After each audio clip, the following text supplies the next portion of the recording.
Jesus, turuan mo naman kaming manalangin. Tama siya, Guro. Turuan mo kami manalangin. Ganito ang gawin niyo.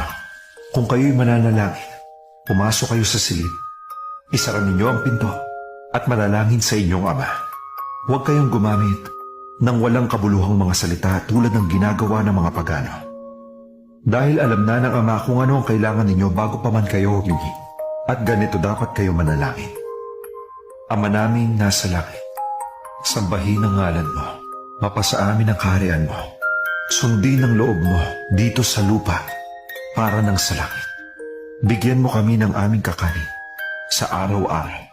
Patawarin mo kami sa aming mga sala para ng pagpapatawad namin sa nagkasala sa amin. At huwag mo kaming ipahintulot sa tukso at iadya mo kami sa lahat ng masama.